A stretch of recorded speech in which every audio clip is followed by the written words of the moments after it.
ముఖ్యంగా ఈ పత్రికా సమావేశం ఏర్పాటు చేయడానికి కారణం ఏంటంటే, నిన్న మన తెలుగు రాష్ట్రాల దౌర్భాగ్యమైనటువంటి ఒక దరిద్రపు ఛానల్ వాళ్ళకి మనం ఎంత మంచిగా చెప్పినా అర్థం కాదు.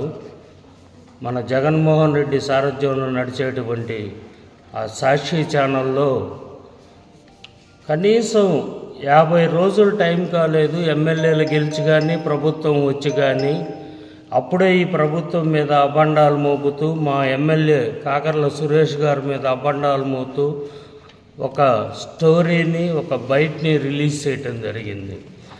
నేను చెప్పేది ఏంటంటే, ఒరే దౌర్భాగ్యులారా, మీరు ఈ అసత్య ప్రచారాలతో ఒకసారి 2019లో గెలుచుకున్నారు. ఏదో ఒక విధంగా ఆంధ్రప్రదేశ్ ప్రజలను నమ్మించి అది ప్రతిరోజు చేద్దామనుకుంటే కుదరదు.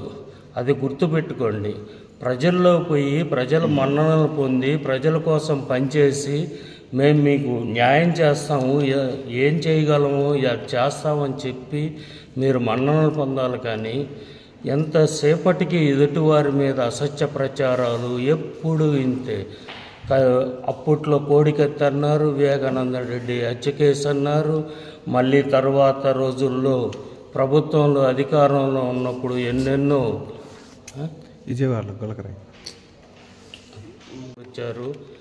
అవన్నీ కూడా ప్రజలు అర్థం చేసుకొని ఒరే మోసపోయామరా, ఒక దౌర్భాగ్యుడి చేతిలో ఈ రాష్ట్రాన్ని పెట్టాము, నాశనమైపోయాము అనే స్థితిలో ఉండగా మళ్ళీ గులకరాయి అని ఒకదాన్ని సృష్టించి దాని మీద ఏదో ఎన్నికల్లో లబ్ధి పొందాలని ప్రయత్నం చేశారు. కానీ అవన్నీ కుదరలేదు.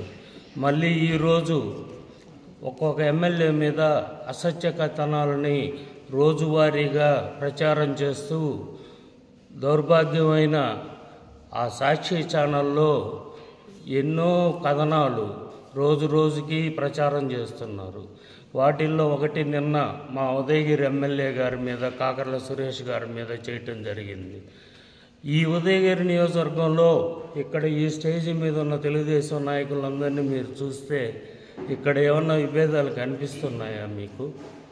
8 మంది కన్వీనర్లు ఒకే మాట మీద నిలబడి మన చిరంజీవి రెడ్డి గారు, మన వెంకటరెడ్డి గారు ఇటువంటి సోదరులతో కలిసి పార్టీని ముందుకు తీసుకెళ్తూ ఎంతో సుహృద్భావ వాతావరణంలో ఈ నియోజకవర్గంలో తెలుగుదేశం పార్టీ పనిచేస్తుంది. అదేవిధంగా కాకర్ల సురేష్ గారు టోకన్లు ఇచ్చి 2-3 రోజులకు రమ్మంటున్నారు అని చెప్పి అదొక అబద్ధ ప్రచారం చేస్తున్నారు.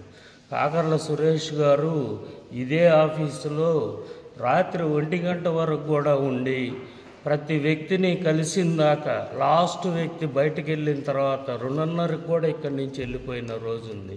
అంటే ఏ వ్యక్తిని కూడా బాధ పెట్టకుండా కలిసి వాళ్ళ గ్రీవెన్సెస్ని అటెండ్ చేసి ఎంతో మంచి కార్యక్రమాలు చేస్తూ ఈ నియోజకవర్గ అభివృద్ధి కోసం మంత్రులని అందరినీ కలుస్తూ వాళ్ళ స్నేహితులైనటువంటి కొంతమంది ఇండస్ట్రియలిస్టుని కలిసి ఈ నియోజకవర్గానికి పరిశ్రమలు కూడా తీసుకురావాలనే కృషి చేస్తూ ఎంతో ముందుకు పోతున్నారు. అటువంటి వ్యక్తి మీద ఇటువంటి అబద్ధ ప్రచారాలు చేయటం భావ్యమైన విషయం కాదు.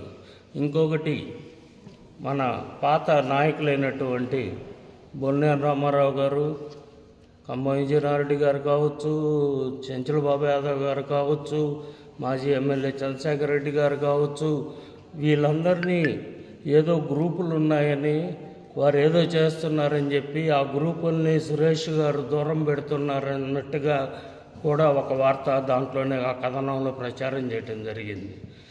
ఇవన్నీ ఈ అబద్ధ ప్రచారాలను ఇంకెవరు నమ్మర్రా బాబు. దయచేసి ప్రజలకి మంచి చేయాలనే ఆలోచనతో ముందుకెళ్ళరా. నీకు చాలా చిన్న వయసు, చాలా భవిష్యత్తు ఉంటుంది.